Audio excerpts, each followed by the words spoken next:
మన ప్రభును ప్రియ రక్షకుడైన యేసుక్రీస్తు నామమున మీకందరికీ వందనాలు, శుభాలు. ప్రిదోన్ బిడ్లారా, ప్రభునందు సుఖముగా సౌఖ్యంగా ఉన్నారా?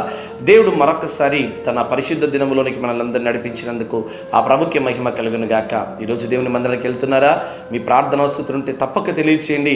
అదే రీతిగా మీ కొరకు మేము ప్రార్థన చేయడానికి సిద్ధంగా ఉన్నాం. ఇంకా ప్రభు పరిచర్లో మీరు కూడా సహకారులుగా ఉండాలనుకుంటున్నారా? తప్పకుండా ఈ పరిచర్కు మీ గుప్పిలు ఇప్పండి, సహాయం చేయండి.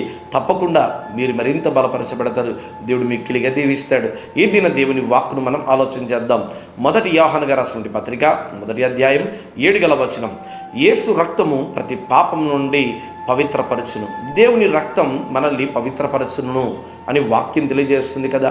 చాలామంది పూర్వీక దినాలలో గొర్రెలు కానీ, మేకలు కానీ, పశువులు కానీ అనేక మందిని బలిని అర్పించి వాటి రక్తం ద్వారా ఇదిగో పాపక్షమాపణ దొరుకుతుందని, వాటి రక్తం ద్వారానే ఇదిగో పవిత్రపరచబడుతున్నామని ఏటేటా బలులు అర్పించేవారంట. తద్వారా వాటి ద్వారా పాపక్షమాపణ కలగదని, వాటి ద్వారా ఇదిగో పవిత్రులు కాలేమని అనేక మంది తెలుసుకున్నారు. యోబు తన కుమారుల కొరకు ఉదయమున సాయంకాలమున దేవుని దగ్గర బలులు అర్పించేవారంట.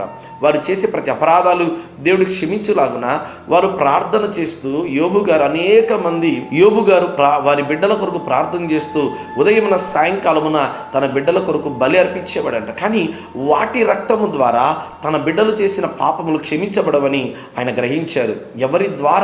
ఎవరి రక్తం ద్వారా మన జీవితంలో పాపక్షమాపణ దొరుకుతుందంటే యేసుక్రీస్తు ప్రభు వారి యొక్క రక్తము ద్వారానే మన జీవితంలో ఉన్న సమస్తమైనటువంటి అపరాధములను, పాపములు క్షమించబడతాయి. అందుకే యేసుక్రీస్తు ప్రభు వారి ఈ లోకానికి ఎందుకు వచ్చారంటే నీ కొరకు, నా కొరకు రక్తం ధారబోయడానికి.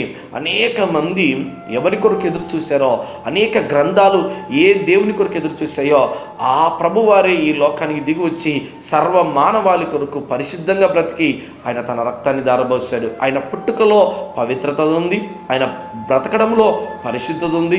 నాలో పాపం ఉందని మీలో చెప్పగలిగిన వాడెవరు అని చెప్పి 2000 సంవత్సరాల కిందట ఈ లోకానికి ఒక ప్రశ్న వేశాడు. ఇంతవరకు ఆయనలో పాపం ఉందని ఏ ఒక్కరు కూడా చూపించలేకపోయారు. కారణం ఏంటి తెలుసా?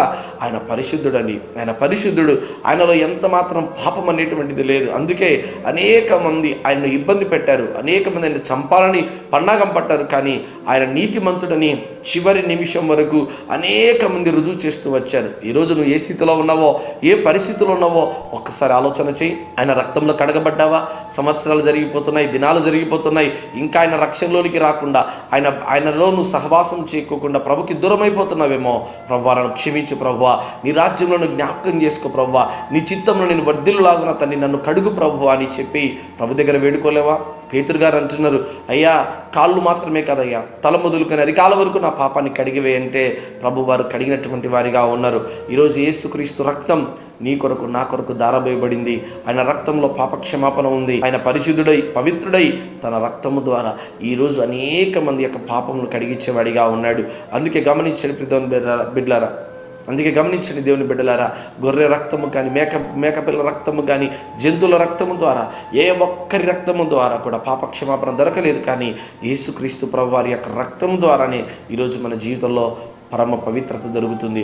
అట్టి పవిత్రత దేవుడు ఈ దినానికి అనుగ్రహించాలి. మారుమనసు పొంది, రక్షణ పొంది దేవునికి ఇష్టకరంగా బ్రతకాలని దేవుని దగ్గర ప్రార్థన చేయండి. దేవుడు అట్టి హృదయం, అట్టి మనసు దేవుడు నీకు ఈ దినాన్ని అనుగ్రహించును గాక. ఆమేన్.